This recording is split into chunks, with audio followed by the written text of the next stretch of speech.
And, you know, is trying to, like, find the Blood Moon Ursaluna, which is, like, the only other one of these things that it still exists.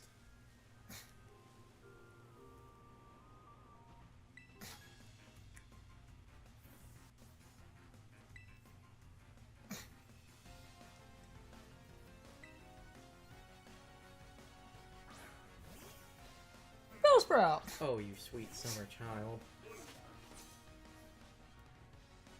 You poor, poor, unfortunate soul. Actually, poison resist box. Yeah, but neutral first impression, bitch.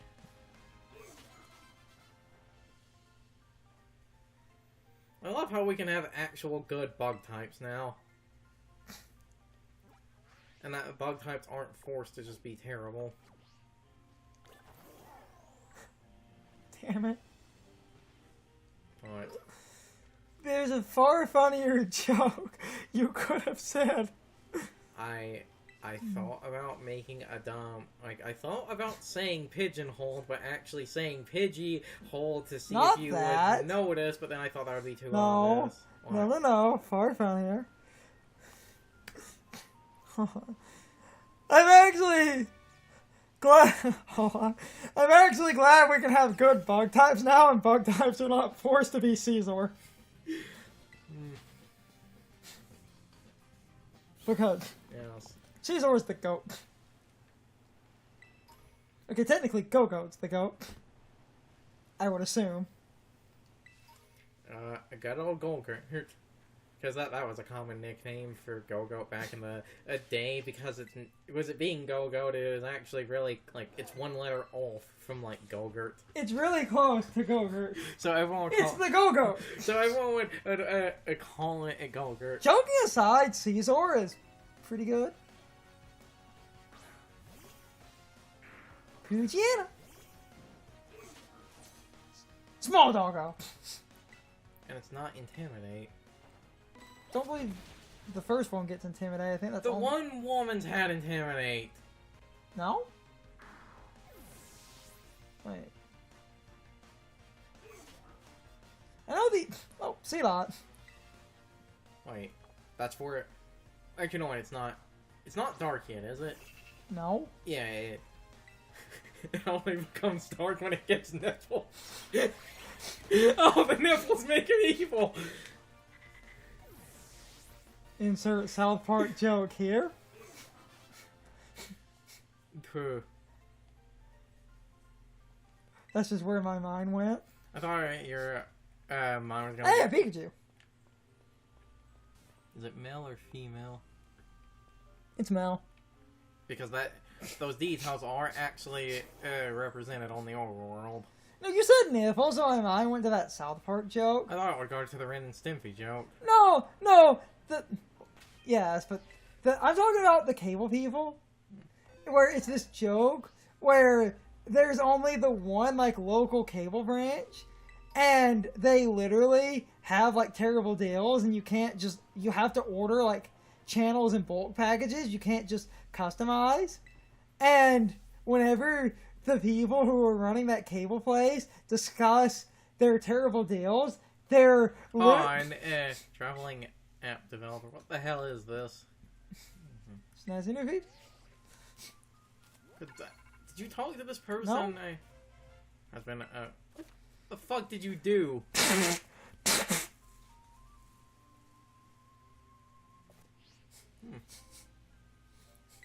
Well then.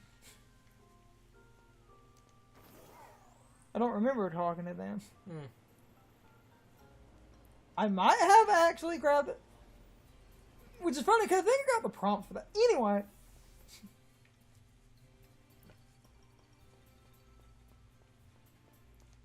It was the cable package people, but the joke, you can't pay for individual channels. You have to buy... Toxic is near the shrine. That's clever. You have to buy the packages in bulk. And because it's South Park... It is literally... Oh, actually, because you do have to come up here, I believe I did get that app. I think it was... That they basically, on their work shirts, like, will open these little nipple flaps and rub their nipples. because it's this joke about everyone at this cable company sort of getting off to the inconvenience of making people pay for full cable packages. Because it's like, oh, because the whole joke is like, oh, you only want the one channel, but we don't let you buy individual channels. It's like, if you want, like, the sports channel, it's like, you need all the sports channels. Oh, it's like revenue. And the whole crux of that episode, which that's one of the better South Park episodes, because it is just, you know, like an actual problem taken to a literal extreme, because everyone who goes, like, I want specific channels. Oh, it's like, that's part of, you know, the cartoon package. Oh, it's like, what if I don't want the rest of these? You have to pay for them all. Because you run into... Yeah.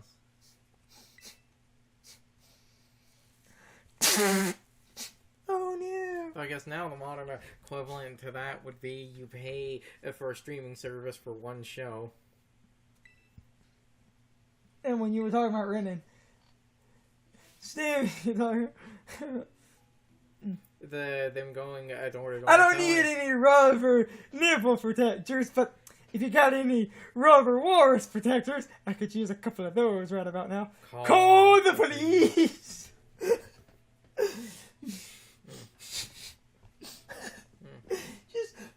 Just pause the walrus. Call the police!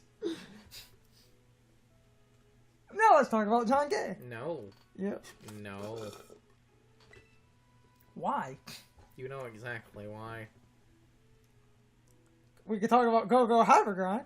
Also, no. It's not a good game. Probably not.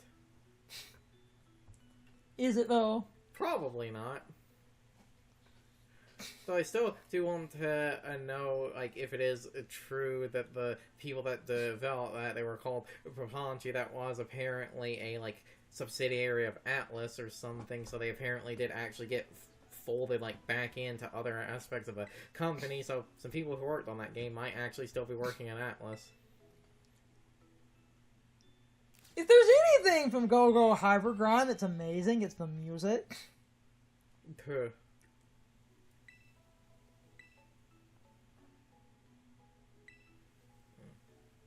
No, a good thing waiting a few days for this, and it's like I'm like reading the text on it as I'm happening, and yet because of knowing that one Japanese person, I actually learned out a few interesting like differences in the like Japanese and English script. Like the Japanese script at one point uses this one phrase that really does not translate into English.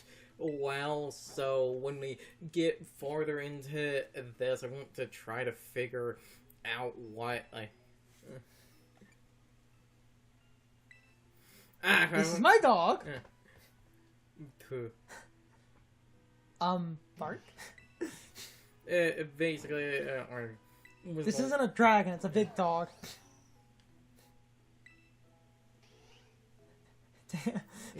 Damn it, missing it. This is my dog from the future. Basically. They're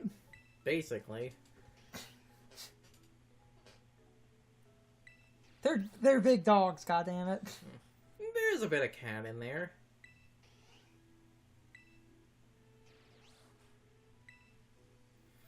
That's why I said I do honestly genuinely wonder if they actually did look at the way, like, Toothless was animated in How to Train Your Dragon. Because wasn't Toothless animation based off, like, a combination of dogs and cats? Yes. Though, the funny thing is, isn't it mostly cat in that instance? I think. So I wonder if they did something similar in this because, like, it is one of those, you know, you feel it. This is my dog.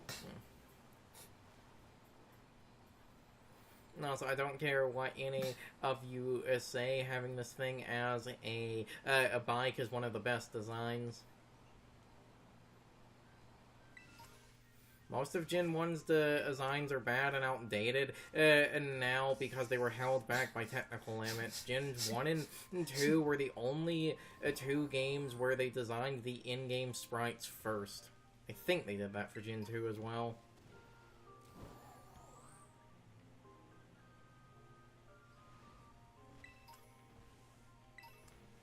I know, like, Gen 1 for a fact, they actually designed the sprites on the Game Boy first, and then the sort of, like, touching up the designs for the anime and shit happened later. So again, because, you know, the anime existed by the time of Gold and Silver, I can't remember if they actually did design those.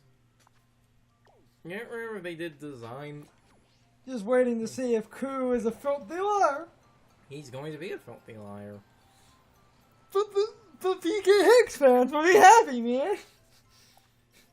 Like, part of the reason I feel Ku is going to be a filthy liar, besides the fact, like, besides the fact of, I feel like he could have been referring to the Mochi in this because of being able to alter stats, if it's not that. Before the PK Hex thing, he was saying battle simulation, and he was talking about Smogon and how Smogon is a simulator.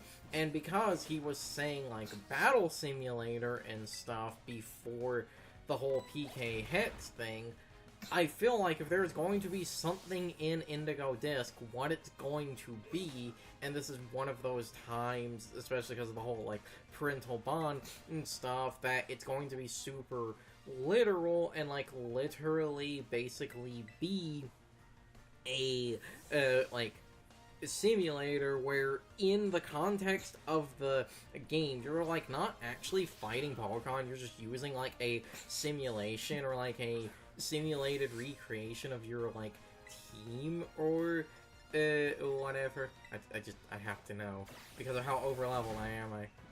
It lived. That was life orb boosted. That's why I was like, I have to know. Because I know this thing had break, like I said, I wanted to see, because of it being like 20 levels higher, how much stronger.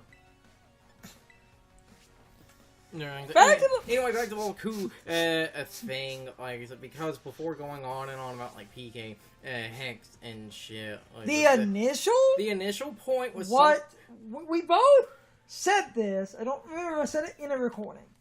Ku, before the stupid PK Hex thing, said something that I thought was more realistic, where Ku had mentioned Pokemon Showdown and battle simulators. And what that, to me, sounded like... female again. What... The thing with Ku, what had happened? Ku had mentioned battle simulators initially, and my thought, because I thought they might do this in a Pokemon game, because this kind of fixes a lot of people's problem. That you can create, that you... Honestly, I feel like it's not even going to be you can, like, create, like, replicas of teams or something, because I feel like why would they do something like that when you technically already sort of have rental codes to fill that? No, because... I was going to say the only difference of this would be that this gives you the ability to technically create something with, like, every Pokemon that exists in the game, because, you know, like, even if you're using someone's rental code or you make a rental code yourself, you still need to get the Pokemon before that. What I honestly believe the simulator thing is going to be, because this game does not have any, like, basically competitive facility to get, you know, like, points to buy competitive items, because you can just buy them or other things. I think the simulator is just going to be a Battle Frontier style facility, and because it's a simulator, that's how they justify you having rental Pokemon. But I also think, regardless if they're doing a simulator thing, that you can just create a rental team of entirely fake Pokemon. And the thing is... And this is what I was going to say that's a follow-up to the PKX fans are going to be happy.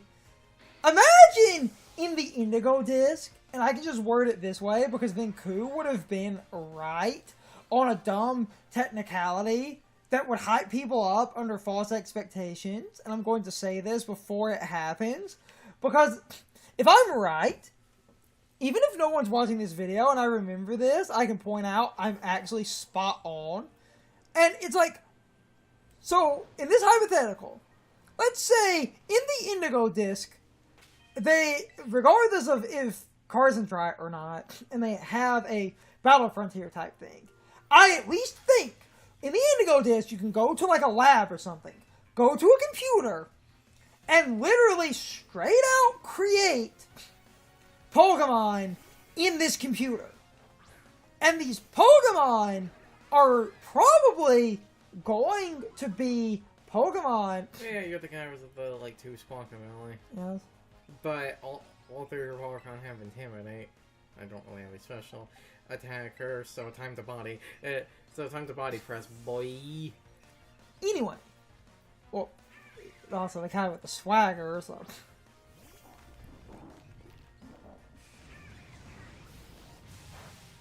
Back to my point. And I want to say this, because if I'm right, because this, in my mind, is how this would work, because this is what Pokemon does.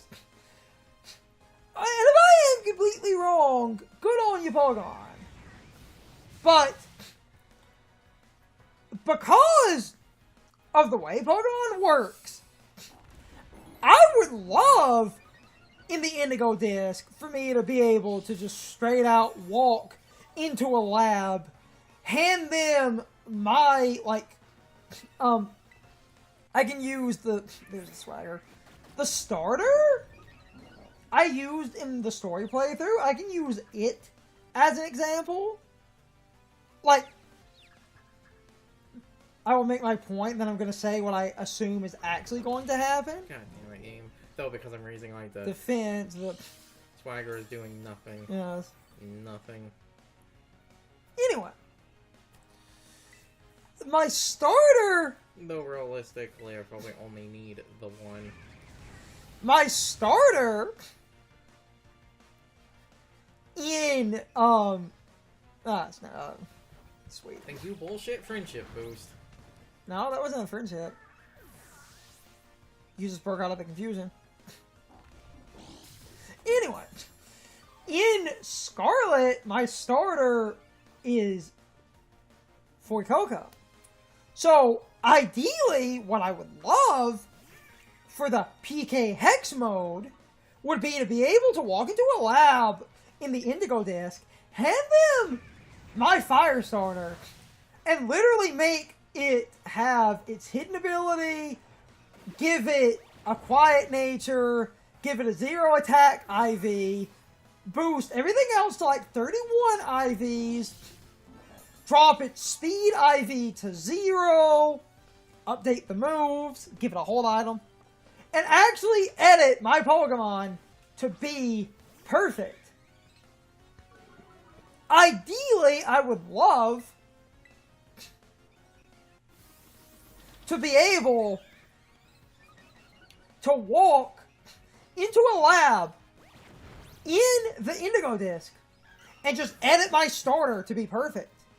But, because of the way Game Freak is, in my heart of hearts, unless they completely prove me wrong, I doubt you can do that. But what I think Ku is likely talking about, and this is the most skeevy technicality when people get mad, he will probably just, as pull the people misunderstood what it's going to be.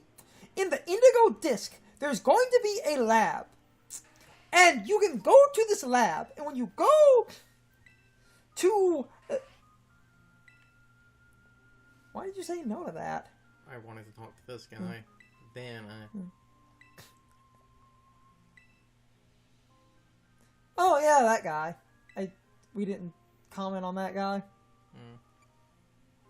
That guy's important. What the hell does he do later? Okay, I say important. It's just a dumb, frivolous thing. What? He makes chairs. And him making chairs fixes the dumbest semantic problem people have with this game. What? He gives you chairs that match, like, your, picnic cloth and stuff. Oh my fucking god, people. So he fixes your aesthetic. Oh my god, you motherfuckers. That is what gets your panties in a fucking twist. God, I hate all of you. It's time for the question of the day and my overall thoughts on the topic. So, anyway, now that both the Teal Mask and the Indigo Disc are out, and we know that Ku basically lied, and neither DLC has a Pokemon Showdown like Team Builder or a PK Hex like Editor, would you like to see these kinds of features in the next mainline Pokemon game? Ideally, I would love to see a PK Hex-like mode in the next mainline Pokemon game, because I feel like it shouldn't be that complicated to let you fully edit a Pokemon and entirely reroll all of its stats and stuff by effectively creating an entirely new Pokemon. If random hacking tools like the Game Shark or the Action Replay or the Power Saves or any number of little things like, PK Hex as well can do this, then Game Freak building a feature like that into the game shouldn't be that complicated, because all of these different hacking tools that can edit EVs and IVs and natures and abilities and stuff, they go in and they mess with the game code by tweaking a bunch of numbers, because that's all a Pokemon is. It's a bunch of numbers. So if random amateur hacking software and stuff can easily tweak those numbers, then letting the player have that ability as a baked-in feature should not really be that complicated. And I feel like at this point that needs to happen, because that would effectively stop people from hacking as much if you gave everyone an ability to basically mass edit a Pokemon to remove a good chunk of the reason that people would hack in the first place. If you could just do some gene splicing thing where it edits a Pokemon's stats and effectively gives you pretty much a new Pokemon that's still your Pokemon, but you go in and tweak all the numbers, which again, hackers have been able to do for years, and tons of different things over the years have let you tweak these numbers. So going in and fully changing a Pokemon is not the most complicated thing in the world, because all that means is you tweak a few numbers and the game would then effectively take the new numbers and apply them, meaning the old numbers would be replaced, which again is pretty much how this works anyway. Oh, your attack IV is not a 31, so you go in and tweak the numbers. Now your attack IV is a 31. So essentially what the game would be letting you do is go in and edit your Pokemon's binary code, since this code determines what your Pokemon is. So if you tweak the numbers in that code, it changes the Pokemon.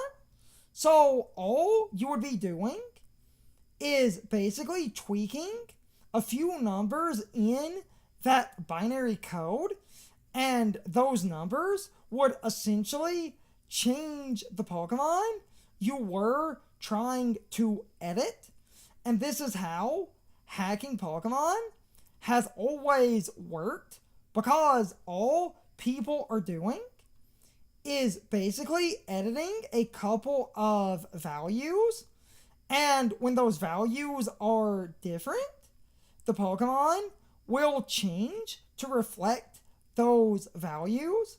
So, in a system like this, the game would give you a simple interface that would let you decide what you wanted to change, but under the hood, the game would effectively change the numbers in your Pokemon's binary code, and when the values are different, the Pokemon should change. This wouldn't really be that hard to implement, at least in my opinion, because all you're doing is changing a couple of values of code. So that's not really that difficult to implement if you make a simple interface that lets the player decide what values to change, and then the game simply edits the binary and basically makes the numbers different, meaning the change will then take effect after the numbers are, changed. But anyway, you can leave your thoughts, opinions, and answers in the comments, or you can leave them on social media. All of my social media links, as well as my Discord links, are in the video description. Now, as always, I need to be a shill for a minute. If you subscribe to the channel, and if you follow me on social media, that really helps our communities grow. But anyway, I hope you all enjoyed the video, and I hope I will see you all next time. So, as always, good morning, good afternoon, good evening, or good night, everybody. I hope you come back someday. See you later.